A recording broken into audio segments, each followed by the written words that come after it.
Ahora pasamos a la parte del libro que se llama Vida Sobrenatural, Gracia Santificante. Sexta parte del libro del Padre Loring para salvarte. Punto 41. En la Iglesia hay una vida sobrenatural que se llama gracia porque es un don gratuito que se recibe sin merecerlo. Punto 41.1. La Iglesia fundada por Jesucristo no es solamente una familia visible, porque en ella hay una vida interior invisible y sobrenatural y divina que comunica el mismo Jesucristo. Dios nuestro Señor hizo al hombre a su imagen y semejanza, dándole un alma espiritual e inmortal capaz de conocerlo y de amarlo y alcanzar una felicidad proporcionada a su naturaleza. Pero en su amor infinito, Dios ha querido llamarnos a más altos destinos. Quiso darnos la altísima dignidad de hijos suyos y hacernos participantes de su misma felicidad en la gloria. Para esto nos une a Él en la persona divina de su Hijo hecho hombre, Jesucristo, de cuyo cuerpo místico somos miembros vivos. Esta vida divina en nosotros es la gracia santificante. Por la gracia santificante participamos de la vida divina. Por ella, Cristo vive en nosotros y nosotros vivimos en Cristo. Como dicen los santos padres, Dios se ha hecho hombre para que el hombre se haga Dios. Así entienden lo de San Pablo. No soy yo quien vivo, sino que es Cristo quien vive en mí. Cristo es quien vivifica por la gracia el cuerpo de su iglesia, y por eso dice San Pablo que Cristo es nuestra vida y que la iglesia es el cuerpo místico de Cristo. Cristo es la cabeza, todos nosotros somos sus miembros, o como él mismo lo dijo con otra comparación, yo soy la vid y vosotros sois los sarmientos. Como los sarmientos reciben la savia de la vid y gracias a ella producen las uvas, así nosotros recibimos de Jesucristo la gracia. Es la savia que nos hace vivir una vida sobrenatural de la misma manera que nuestra alma vivifica nuestro cuerpo y le da una vida natural. Es algo así como cuando se hace un injerto. Estamos injertados en Cristo. Y como dijo Juan Pablo II a los jóvenes en Polonia, la Iglesia es el cuerpo místico de Cristo porque es el cuerpo social de Jesucristo. Punto 41.2. La doctrina del cuerpo místico tiene una enorme importancia en el orden de la valoración de nuestros actos. El barrido de la calle realizado por un empleado de limpieza pública que está en gracia de Dios tiene un incomparable más valor que la conferencia de más altura científica que solo puede ser entendida por media docena de hombres en el mundo, pero pronunciada por un sabio que no está en gracia de Dios. La razón es porque las acciones de los hombres que no están en la gracia del Señor, aunque tengan su valor como lo enseña el Vaticano II, nunca rebasarán los límites de lo que es humano. En cambio, cuando un hombre está en la gracia de Dios, es miembro del cuerpo místico de Cristo, y entonces sus obras, por más sencillas que sean, pertenecen a un plano sobrenatural infinitamente más superior a todo lo humano. Si esto se conociera más, entonces díganme, ¿quién viviría en pecado mortal? Cada uno de nosotros es una célula del cuerpo místico de Cristo. Con nuestra virtud colaboramos a su vitalidad y con nuestros pecados, además de convertirnos en células muertas, entorpecemos la vida de las otras células, nuestros hermanos, porque somos como células cancerosas. Al cuerpo místico de Cristo pertenecemos todos los que estamos en la gracia de Dios, incluso los que están de buena fe buscando la verdad, aunque estos no sean católicos, porque igualmente forman parte del alma de la Iglesia. Punto 42. La gracia santificante es un don personal y sobrenatural y gratuito que nos hace verdaderos hijos de Dios y herederos del cielo, y la recibimos en el bautismo. Punto 42.1. La gracia santificante es un don sobrenatural interior y permanente que Dios nos otorga por la mediación de Jesucristo para nuestra salvación. Es un don sobrenatural que supera la naturaleza humana, y es un don permanente que mora en el alma mientras que se está en gracia sin pecado mortal, y solo Dios da la gracia santificante. Todas las gracias son concedidas por los méritos de Jesucristo. Dios nos da la gracia santificante para salvarnos. La gracia santificante nos concede virtudes teologales y morales, que son, primero, las virtudes teologales. Estas son la fe. Significa aceptar todo lo que Dios ha revelado.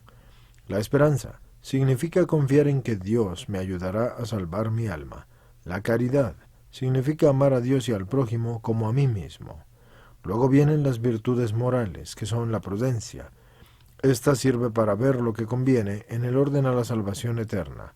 La justicia sirve para que todos tengan lo que les corresponde.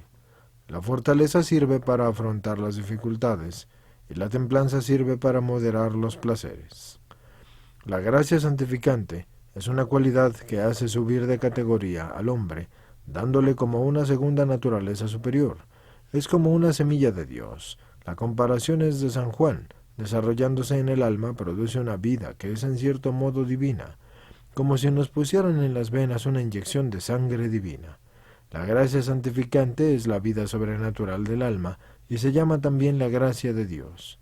La gracia santificante nos transforma de un modo parecido al hierro candente, que sin dejar de ser hierro, tiene las características del fuego. Lo que Dios es por naturaleza, nos hacemos nosotros por la gracia. Monseñor Antonio Montero, que es obispo de Badajoz, ha escrito: entre un hombre que tiene la gracia de Dios y otro que no la tiene, existe más diferencia que entre un hombre y un animal, con todo lo que conlleva. Un mendigo que está en gracia de Dios es más rico que un millonario enormemente rico, pero en pecado. La gracia de Dios es lo que más vale en este mundo. Nos hace participantes de la naturaleza divina, y esto es una maravilla incomprensible pero verdadera. Es como un diamante oculto por el barro que lo cubre. El siglo pasado, Van Wyck construyó con guijarros una casita en su granja de Dutwitspan, en Sudáfrica. Un día, después de una fuerte tormenta, descubrió que aquellos guijarros eran diamantes. El agua caída los había limpiado del barro. Así se descubrió lo que hoy es una gran mina de diamantes. La gracia es un diamante que no se ve a simple vista. La gracia nos hace participantes de la naturaleza divina, pero no nos hace hombres dioses, como Cristo, que era Dios, porque su naturaleza humana participaba de la personalidad divina, lo cual no ocurre en nosotros. Dios, al hacernos hijos suyos y participantes de su divinidad, nos pone por encima de todas las demás criaturas que también son obra de Dios, pero que no participan de su divinidad. La misma diferencia que hay entre la escultura que hace un escultor y su propio hijo al que comunica su naturaleza. Cuando vivimos en gracia santificante, nosotros somos templos vivos del Espíritu Santo. La gracia santificante es absolutamente necesaria a todos los hombres para conseguir la vida eterna. La gracia se pierde por el pecado grave. En un pecado mortal no se puede merecer, porque es como una losa caída en el campo. Debajo de ella no va a crecer la hierba. Para que ella crezca, primero hay que quitar la losa. Estando así en pecado mortal, no se puede merecer nada. Con todas las buenas obras hechas en pecado mortal, tienen un valor y facilitan la conversión. El que ha perdido la gracia santificante no puede vivir tranquilo porque está en un peligro inminente de condenarse. La gracia santificante se recobra con la confesión bien hecha o con un acto de contrición perfecta como un propósito de confesarse. Para que entiendan esto, pueden ver los números 80 al 84. Los que tengan el libro y los que no, tendrán que volver en el libro o esperar a que yo llegue a esas partes. El perder a la gracia santificante es la mayor de las desgracias, pero esto no se ve a simple vista. Porque sin la gracia de Dios toda nuestra vida es inútil para el cielo, es decir, para la salvación eterna. Por fuera se sigue igual, pero por dentro no funciona. Es como una bombilla que no tiene corriente eléctrica. Y dice San Agustín que como el ojo no puede ver sin el auxilio de la luz, el hombre tampoco puede obrar sobrenaturalmente si no tiene el auxilio de la gracia divina. En el orden sobrenatural, esencialmente hay más diferencia entre un hombre en pecado mortal y un hombre en la gracia de Dios que entre ese hombre y uno que está en el cielo. La única diferencia en el cielo está en que la vida de la gracia ahí está en toda su plenitud y produce una felicidad sobrehumana que en esta vida no se puede alcanzar. Esta vida es el camino para la eternidad, y la eternidad para nosotros será o el cielo o el infierno. Sigue el camino del cielo el que vive en la gracia de Dios, y sigue el camino del infierno el que vive en pecado mortal. Si nosotros queremos ir al cielo, debemos seguir el camino del cielo, y querer ir al cielo, y seguir ese camino del infierno es una necedad. Sin embargo, en esta necedad desgraciadamente incurren muchas personas. Algún día van a caer en la cuenta de su necedad, pero quizás ya sea demasiado tarde. Punto 42.2. Además de la gracia santificante, Dios concede otras gracias que nosotros llamamos gracias actuales, que son auxilios sobrenaturales transitorios, es decir, dados en cada caso, que nos son necesarios para evitar el mal y hacer el bien, y esto en orden a la salvación. Pues por nosotros mismos nada podemos. Y yo que les estoy leyendo esto, les hago énfasis, porque hasta yo que les estoy leyendo esto, sé que esto es un don de Dios, y sin Él no podría hacer esto. Transmitir el sentimiento de la palabra es un don. No podemos tener una fe suficiente, ni un arrepentimiento que produzca nuestra conversión. Las gracias actuales iluminan nuestro entendimiento y mueven nuestra voluntad para obrar el bien y evitar el mal. Sin esta gracia no podemos comenzar, ni continuar, ni concluir nada en el orden de la vida eterna. Las gracias actuales nos ayudan a repetir los actos buenos y esta repetición nos consigue los hábitos virtuosos que nos facilitan la realización de esas acciones que se han repetido varias veces con anterioridad. Según Pelagio, que era un monje irlandés del siglo IV, el hombre con sus fuerzas morales puede hacer el bien y evitar el mal, convertirse y salvarse. Pero la doctrina católica sostiene que el hombre no puede cumplir todas sus obligaciones, ni hacer obras buenas para alcanzar la gloria eterna, si no tiene la ayuda de la gracia de Dios. Merecer el cielo es una cosa superior a las fuerzas de naturalezas humanas. Mas, sin embargo, como Dios quiere la salvación de todos los hombres, a todos les da la gracia suficiente que necesitan para que éstos puedan alcanzar la vida eterna. Con la gracia suficiente, el hombre podría obrar el bien, si quisiera. La gracia suficiente se convierte en eficaz cuando el hombre, con su libre voluntad, colabora. Los adultos tienen que cooperar a esa gracia de Dios, ya lo dijo San Agustín. Dios que te creó sin ti, no te salvará sin ti. Dios ha querido darnos el cielo como recompensa a nuestras buenas obras, porque sin ellas es imposible para el adulto conseguir la salvación eterna. Nuestra salvación eterna es un asunto absolutamente personal e intransferible. Al que hace lo que puede, Dios no le niega su gracia, y sin la libre cooperación a la gracia es imposible la salvación del hombre adulto. Con sus inspiraciones, Dios predispone al hombre para que éste haga buenas obras, y según el hombre va cooperando, Dios aumenta las gracias que le ayuden a practicar esas buenas obras con las cuales debe alcanzar la gloria eterna.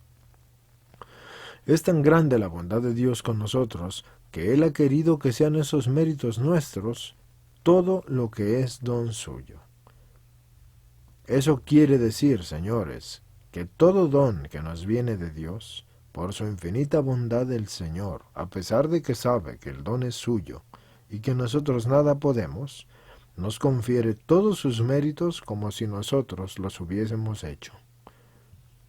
Esta gracia, que nos eleva por encima de la naturaleza caída, la mereció el sacrificio de nuestro Señor Jesucristo en la cruz, y la obtenemos mediante la oración y los sacramentos.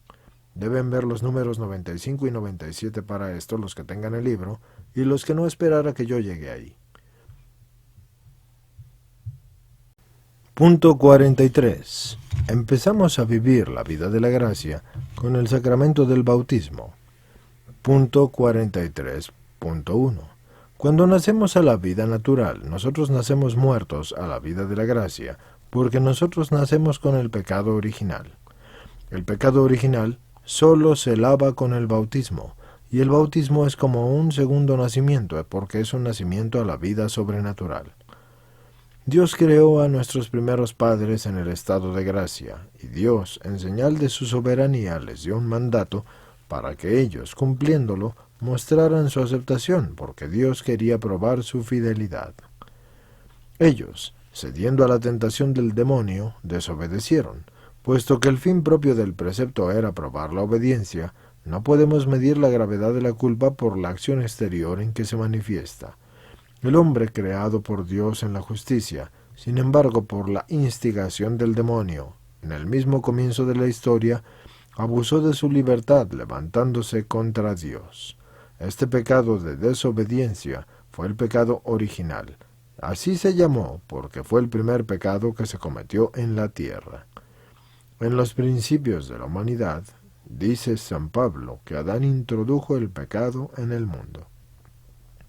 El pecado original es el origen de otros muchos. El pecado original es la raíz de los demás pecados de todos los hombres. La realidad del pecado original es un dogma de fe. Con este pecado de desobediencia, nuestros primeros padres perdieron la gracia para ellos y para nosotros sus hijos, lo mismo que lo pierden todos los hijos del que se arruina en el juego de la ruleta. Si un monarca concede a una familia un título nobiliario con la condición de que el cabeza de la familia no se haga indigno de semejante gracia, ¿quién va a poder protestar si después de una ingratitud de este cabeza de familia, el monarca le retira el título a toda la familia? Lo mismo es cuando el embajador de una nación firma un tratado porque compromete a todo su país. Y lo mismo nos afecta a todos el pecado de Adán, porque él fue la cabeza del género humano. En su voluntad estaba incluido nuestro destino, porque las aguas corren putrefactas, porque la fuente está contaminada. El Concilio de Trento, que es el más trascendental de toda la historia de la Iglesia, define como de fe que el pecado original se transmita por la generación y por herencia. Dice Pablo VI en el Credo del Pueblo de Dios: mantenemos, siguiendo el Concilio de Trento, que el pecado original se transmite juntamente con la naturaleza humana por generación. Punto 43.2. Nosotros no somos responsables del pecado original porque no es un pecado personal nuestro, pero sí lo heredamos al nacer. Por eso el pecado original es llamado pecado, de manera análoga, porque es un pecado contraído, no cometido. Es un estado, no un acto. En virtud de la ley de solidaridad de Adán con toda la humanidad, por ser él su cabeza físico-jurídica, nos priva de los dones extraordinarios que Dios había concedido en un principio a Adán, para que los comunicara a sus descendientes. Del mismo modo que entre Adán y sus descendientes hubiese existido solidaridad si hubiese sido fiel, del mismo modo existe también solidaridad en su rebeldía. El gran desastre del pecado de Adán fue que arrastró con él a toda la naturaleza humana. De igual manera que si Adán se hubiera suicidado antes de tener hijos, hubiera privado de la vida a todo el género humano. Así con su pecado nos priva de la gracia, porque eso fue un suicidio espiritual. No debemos protestar por sufrir nosotros las consecuencias del pecado de Adán. ¿Hubiéramos sabido nosotros conservar esos dones? ¿No son nuestros pecados personales una prueba de que también nosotros habríamos prevaricado? El pecado original fue un pecado de soberbia. El pecado de Adán y Eva es un pecado muy frecuente hoy en día. Hombres y mujeres autosuficientes, independientes y rebeldes a toda norma, orden o mandato, y aunque venga del Papa, y para ellos solo vale lo que ellos opinan y lo que ellos quieren, porque no se someten a nadie.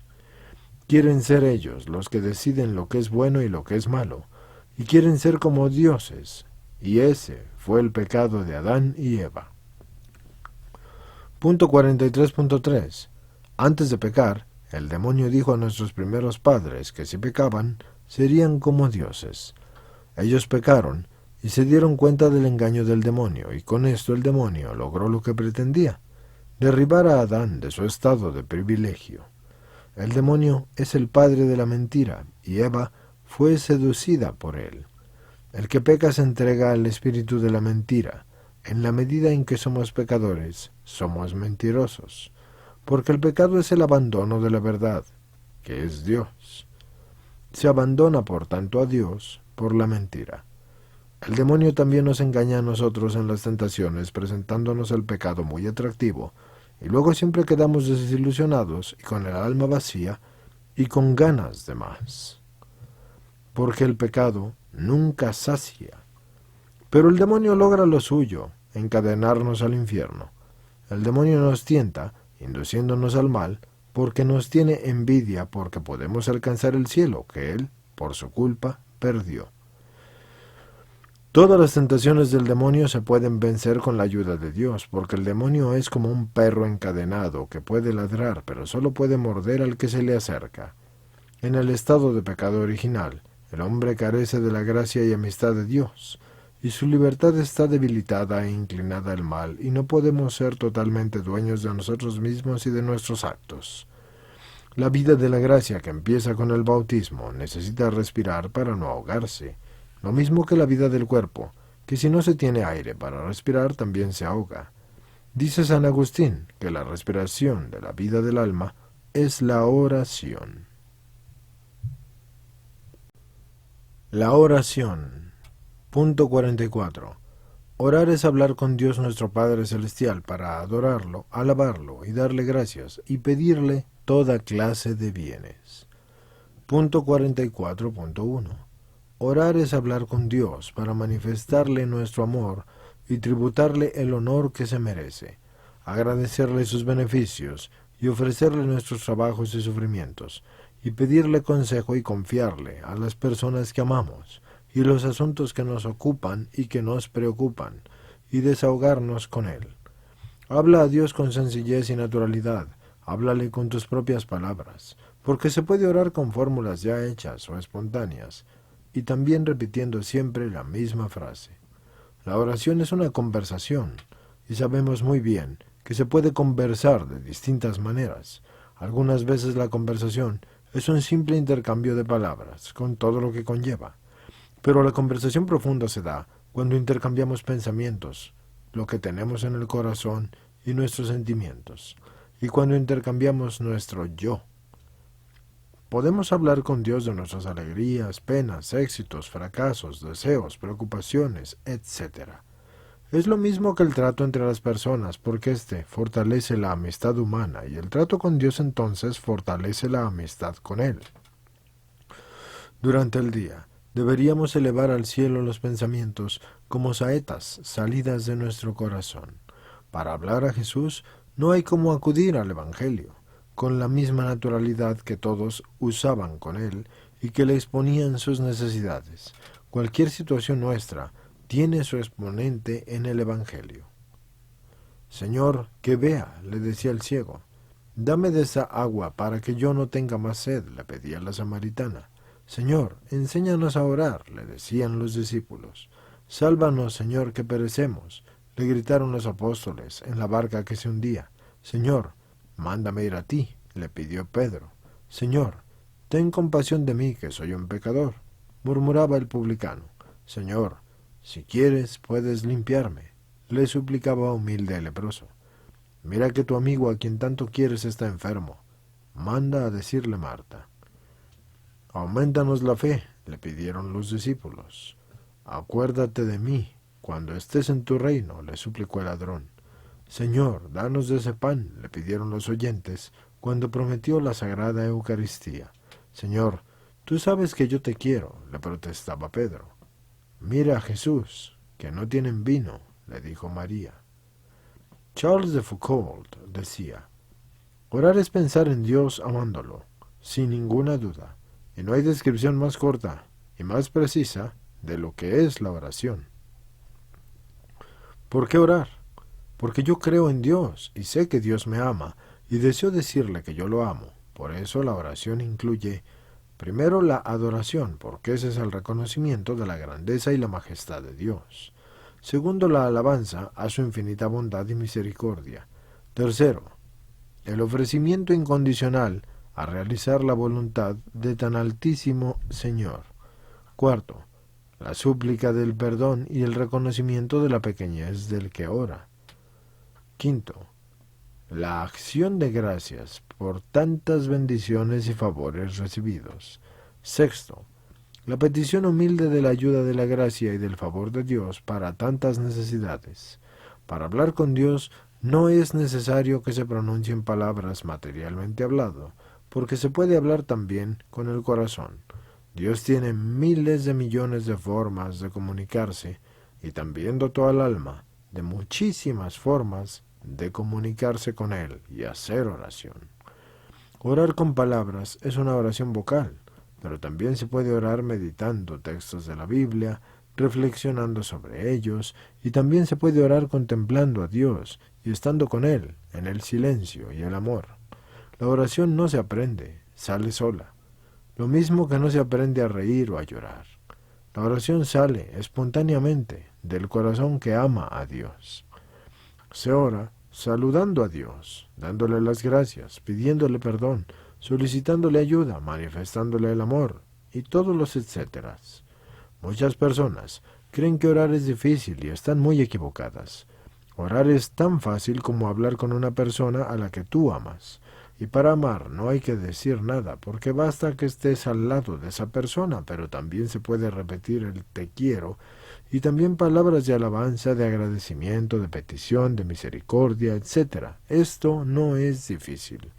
La oración debe hacerse con la atención, la reverencia, la humildad, la confianza, el fervor, la perseverancia y la resignación, o con lo que Dios quiera. Hacerla con fe muy firme, de que sí conviene, porque Dios concederá todo lo que le pedimos, siempre y cuando nos convenga.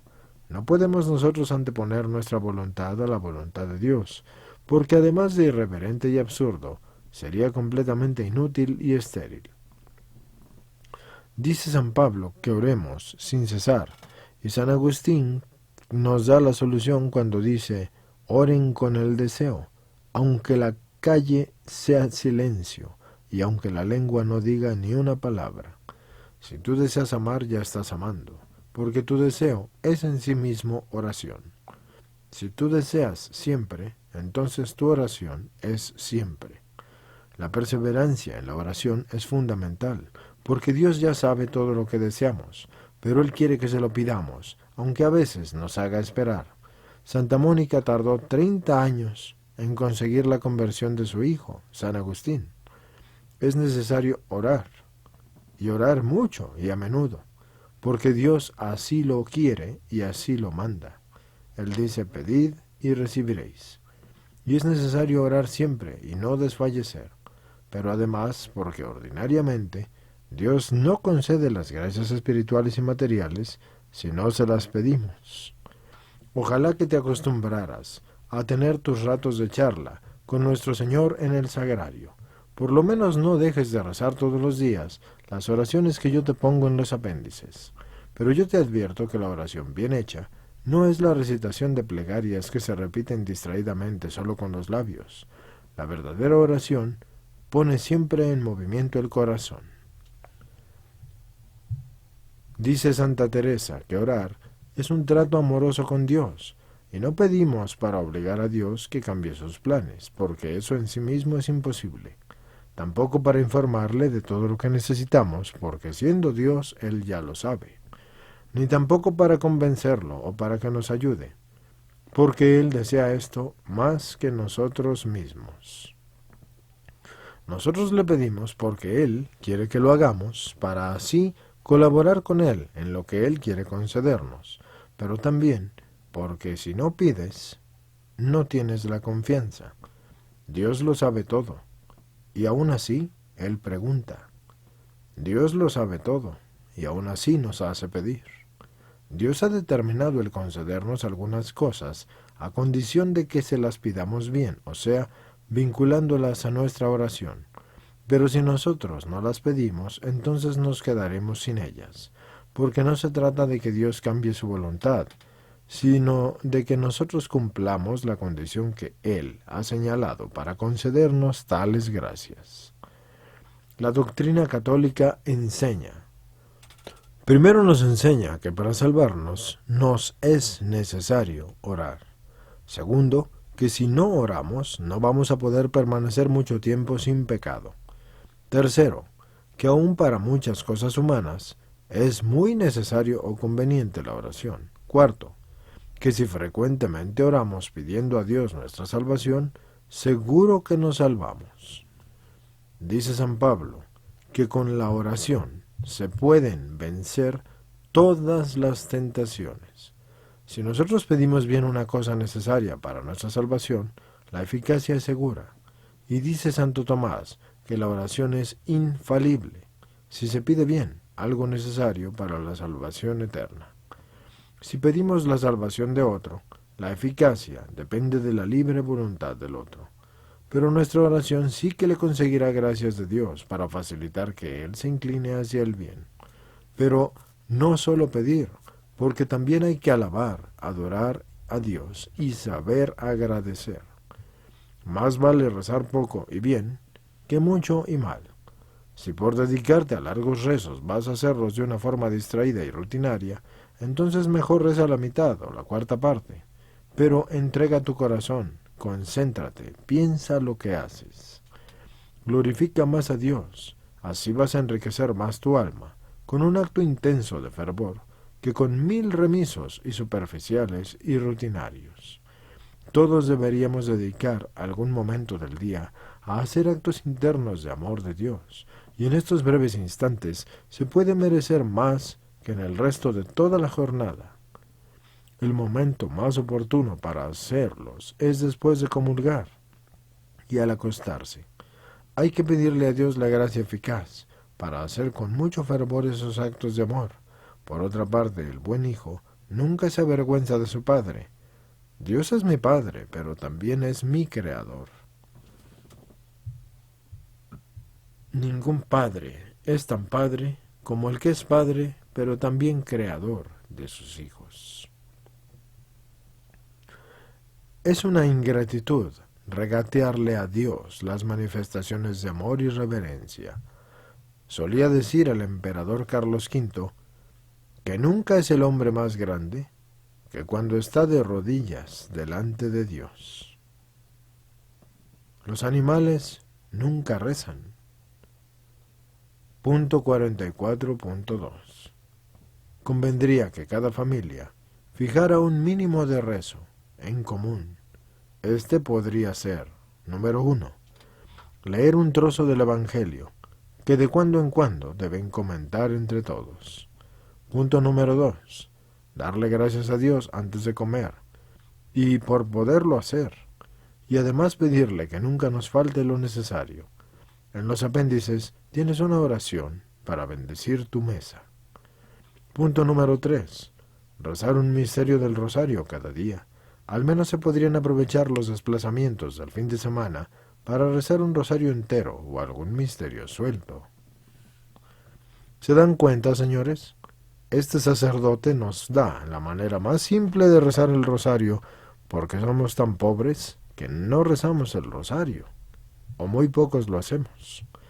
Yo, por ejemplo, les digo, y no me echo flores, voy a misa siempre que puedo, todos los días, pero sé que habrá algunos que por circunstancias X o Y no podré hacerlo. Sin embargo, yo no voy a misa por precepto, yo voy a misa por amor. Y segundo, todos los días rezo el Rosario de la Misericordia a las 3 de la tarde, no exactamente a las 3, sino en esa hora, y todos los días rezo el Rosario. Lo rezo por los que no quieren orar, por los que no conocen a Dios, por los que odian a Dios, por los que les fastidia la oración, por la iglesia militante, purgante y divina. Y la comunión la ofrezco para que Dios sane mi discapacidad física, porque para los que no lo saben, yo nací traído al mundo con fórceps mal aplicados, y sé que Dios va a sanarme, pero lo pido con fervor verdadero, y por eso hago oración. Continuando con la lectura, esta buena costumbre nos ayudaría además a alcanzar la protección de Dios en la carretera. En los apéndices tienes un modo de rezar el rosario. Al acostar a los niños, te convendría rezar con ellos y ayudarles a hacer un examen de conciencia, y que le pidan perdón a Dios por sus faltas, pero también que le den gracias por sus beneficios. Pedirle a Él por las propias necesidades, pero también por las de los demás y por las del mundo entero, y por la Iglesia, y por la conversión de los pecadores, y por la salvación de las almas. Aprovechar también todas las ocasiones propicias para ir instruyéndole religiosamente a las personas. En un bautismo, hablarle del pecado original y de la gracia. En un entierro, hablarle del juicio de Dios, y del purgatorio, y del cielo, y del infierno. Después de la misa, hablarle de la Eucaristía, del sagrario y del sacerdocio. Ante una imagen, hablarle del Sagrado Corazón, de la Virgen y de los santos. En una pena o contratiempo, hablarle del valor del sufrimiento por el amor de Dios. En una alegría, hablarle del amor de Dios y de su providencia. Enseñarle a hacer pequeños sacrificios como regalos a Dios, en expresión del amor que le tenemos, o para reforzar una petición que a Él le hacemos, etc. En tus alegrías, siempre dale gracias a Dios, y aunque no las tuvieras, por cada segundo, por cada instante, por cada momento, por cada día, no olvides, siempre di, gracias Dios por todo, gracias Dios por todo. Gracias, Dios, por todo. En tus penas, ofrécelas a Dios por el amor a Él, y sobre todo en ellas, también di, gracias, Dios, por todo, y porque así te ha parecido bien. Gracias, Dios, por todo, y porque así te ha parecido bien. Gracias, Dios, por todo, y porque así te ha parecido bien. En tus trabajos hazlo todo siempre con buena intención y de la manera más perfecta. En tus pecados pide perdón, y en tu trato con los demás siempre recuerda, una empresa no es más que un montón de personas en una institución al servicio de otras. Entonces, ¿cuál es el secreto? El servicio. En tu trato con los demás, ten espíritu de servicio, porque una persona con 20 títulos, lo único que hizo fue conseguir el conocimiento de 20 formas diferentes de servicio al prójimo. Con la oración, Dios nos ayuda a salir airosos de las situaciones más difíciles. Cuenta Javier Martin, una antigua leyenda de la Edad Media. La oración. Un hombre muy virtuoso, injustamente fue acusado por haber asesinado a una mujer.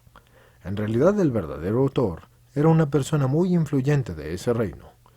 Por eso, desde el primer momento se procuró un chivo expiatorio, para así encubrir al culpable. El hombre fue llevado al juicio, ya conociendo que tendría escasas o nulas esperanzas de escapar al terrible veredicto que era la horca.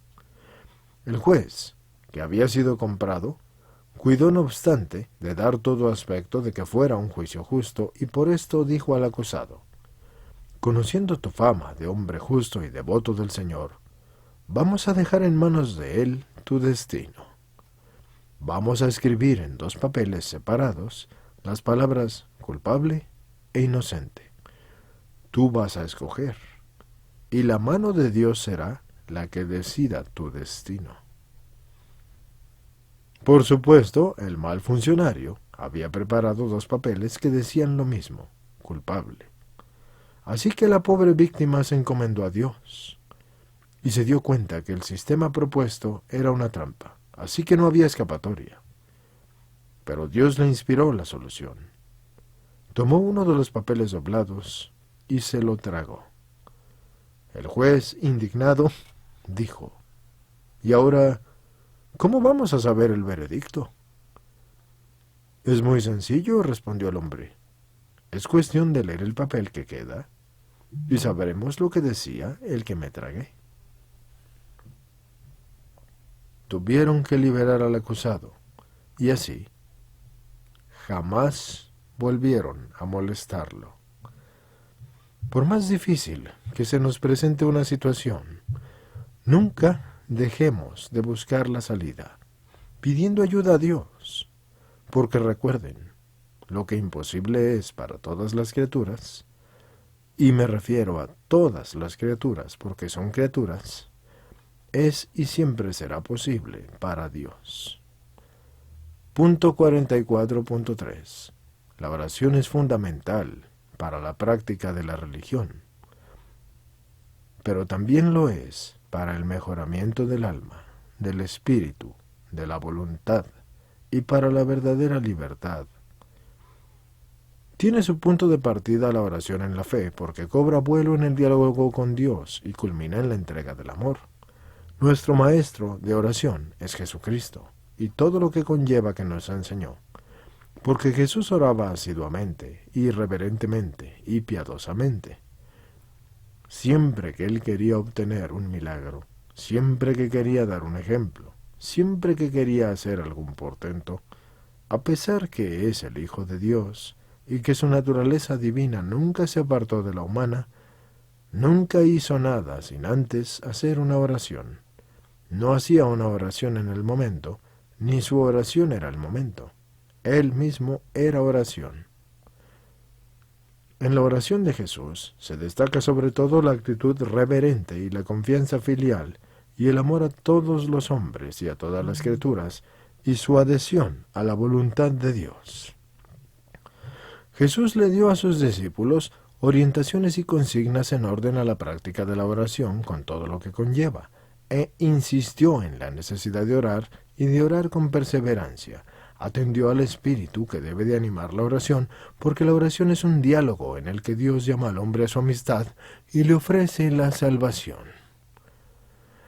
Durante el día deberíamos estar unidos a Dios como dos personas que se aman en un matrimonio armónico, porque saben que hombre y mujer que viven el uno para el otro y para su familia, y entonces también lo saben incluso así cuando el jaleo del día piensa o es poco o de hecho no le da nada ni al uno ni al otro.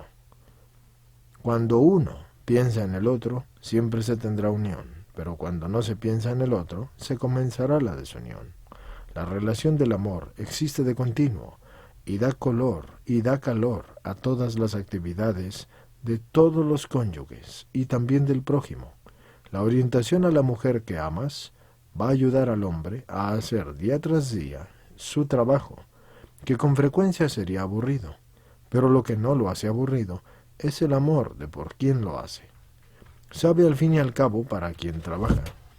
La mujer lo sabe también. Y por eso saca fuerzas, la mayor parte de las veces para atender con esmero el mantenimiento de su casa.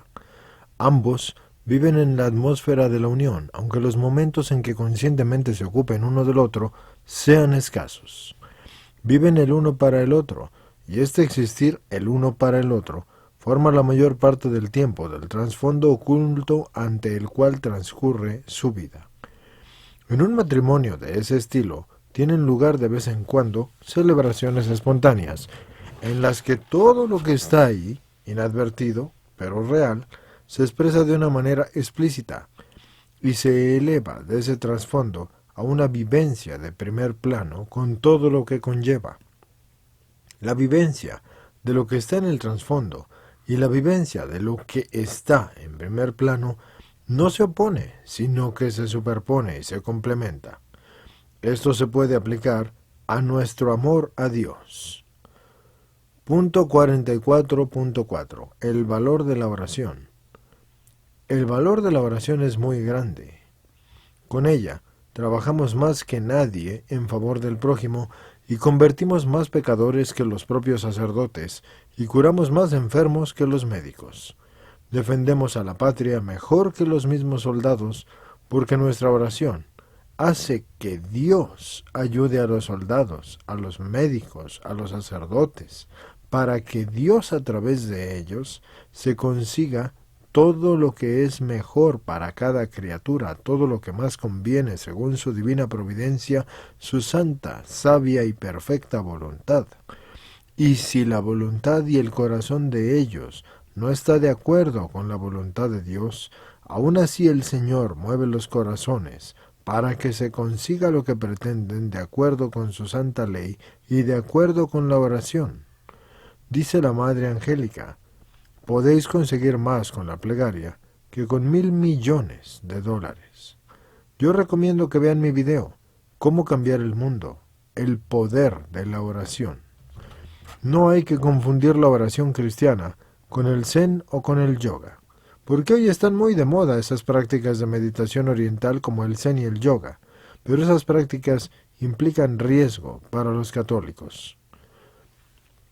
Por eso, el Vaticano ha publicado un documento alertando a los católicos porque el zen y el yoga degrada la oración cristiana y puede degenerar en un culto al cuerpo. Ese no es el único mal que tiene, estimados escuchantes. Yo, que he servido a Dios para ser exorcista, les digo que el yoga y el zen son dos de las mejores maneras para invocar al demonio. Ustedes podrán no creerlo si quieren, pero es real. Vamos a continuar con la lectura y después voy a poner en mi canal una explicación y un libro sobre todas las posturas y el tipo de invocación que se hace a los diferentes demonios a través del yoga y el zen. Los tipos de yoga buscan llevar a los que lo ejercitan a un concepto y una práctica pagana, como la búsqueda de vacío interior, para llegar a la conciencia de la propia divinidad, es decir, a la autodivinización y hacerse uno mismo su propio Dios. Y noten que este sacerdote escribe eso de Dios propio con minúscula. Por eso el sacerdote indio, el padre Manjakai, ha dicho, el yoga es incompatible con la espiritualidad cristiana porque es panteísta. También el Papa alerta a los que se abren a las religiones orientales en las técnicas de meditación y ascesis. Juan Pablo II lo hace en el Cruzando el Umbral de la Esperanza, 14ª edición en Plaza James, en Barcelona en 1994, para los que les interese leerlo. Este libro tiene muchos libros de los cuales se basó el sacerdote que lo hizo, tal cual, que ya se los he repetido muchas veces, el padre Loring. Este libro tiene muchísimos libros, mucha bibliografía. Punto 44.5. Ten la costumbre de acudir a Dios en todas tus penas y alegrías, y en tus penas para encontrar consuelo y ayuda, y en tus alegrías para dar gracias y pedir que se prolonguen. De suyo la oración se hace a Dios, pero muchas veces tomamos a la Virgen o los santos como mediadores, lo mismo que nos valemos de los secretarios o de los grandes personajes de este mundo. Dios escucha a la Santísima Virgen y a los santos mejor que a nosotros, porque ellos lo merecen más.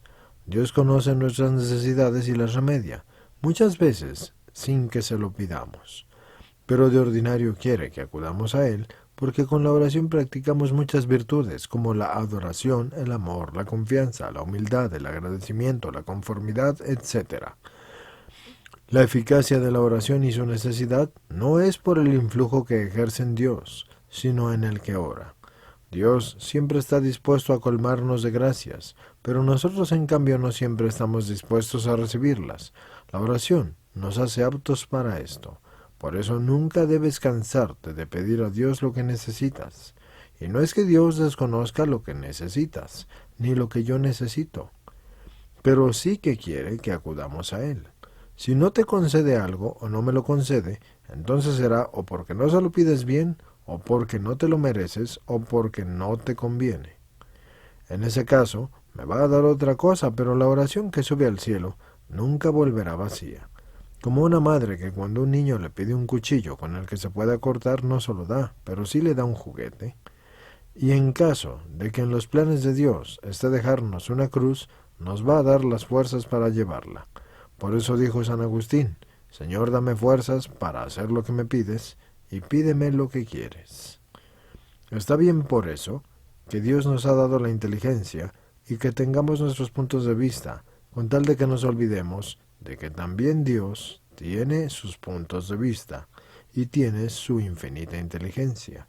Y en el caso de que esto no coincida, Dios es el que siempre tiene la razón, porque Él no se equivoca jamás. Nosotros sí nos podemos equivocar. Yo aquí les digo, siempre le digo al Señor, Señor, dame lo que me pides y pídeme lo que quieres. pero también dame lo que no me pides y deseas pedirme.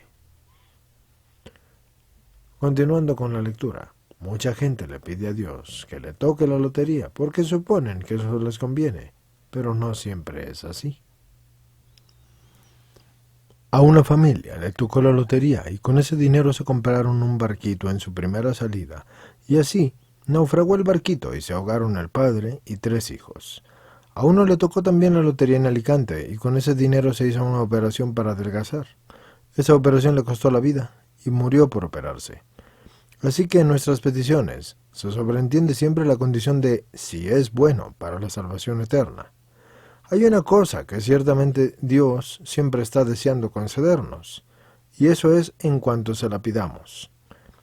A lo que yo me refiero es la fuerza interna necesaria para vencer las tentaciones del pecado. Sobre todo si lo pedimos muy bien, porque Dios nos concederá la salvación eterna de nuestra alma si es que lo pedimos muy bien y si de verdad lo deseamos. Cuando se piden cosas absolutamente buenas para uno mismo, si se piden bien, la eficacia de la oración es infalible, aunque a veces Dios modifica la petición en cuanto a las circunstancias, el tiempo y etc. Si es para otro, puede ser que ese otro rechace la gracia, como por ejemplo la conversión de un pecador, y eso por decir algo, porque Dios nos exige a nosotros como criaturas un mínimo de buena voluntad. Él lo pone casi todo, pero hay un casi nada que depende de nosotros. Como si un hortelano no quiere molestarse en abrir las compuertas de las acequias para regar su huerto, no va a tener cosecha. No basta con tener las acequias y el agua. Hay que abrir las compuertas, por eso Dios no pone su casi todo, si nosotros no ponemos nuestro casi nada. Es una bonita oración la que puede decirse con: Señor, dame la decisión para cambiar aquellas cosas que yo puedo cambiar. La paciencia para aceptar las cosas que yo no puedo cambiar. Y la inteligencia para distinguir una cosa de la otra. Aunque de manera personal, estimados escuchantes, aquí le decían sabiduría. Es también muy bonita la plegaria del cardenal Juan Verdier, que fue arzobispo de París, y dice: Espíritu Santo, amor del Padre y del Hijo, inspírame siempre lo que debo pensar, lo que debo decir y cómo debo decirlo, lo que debo callar, lo que debo escribir y lo que debo hacer para procurar vuestra gloria, el bien de las almas y mi propia santificación. Jesús, en ti tengo toda mi confianza. Punto 44.6. Pero la vida de la gracia, además de respirar, necesita lo mismo que la vida natural, alimentarse. Dios también nos ha dado un alimento para la vida sobrenatural de la gracia, y ese alimento es la Sagrada Comunión, el verdadero cuerpo del mismo Jesucristo, bajo la apariencia del pan, que se guarda en el sagrario y que es la Sagrada Eucaristía. Es el recuerdo que Jesucristo nos dejó antes de irse al Padre y subir al cielo. Él se iba, pero al mismo tiempo quiso quedarse con nosotros hasta el fin de los siglos en el sagrario. Muy bien, rorros y rorras, aquí terminamos ya esta parte del libro, es decir, es la parte que tenía que ver con la vida sobrenatural. Y comenzamos con la siguiente, que es la Sagrada Eucaristía, en el siguiente capítulo. No olviden, suscríbanse al canal, es gratis. Y los que quieran una anciana membresía, soy su lector, Hugo Ramón Zamorano Sánchez, y pasamos al siguiente capítulo.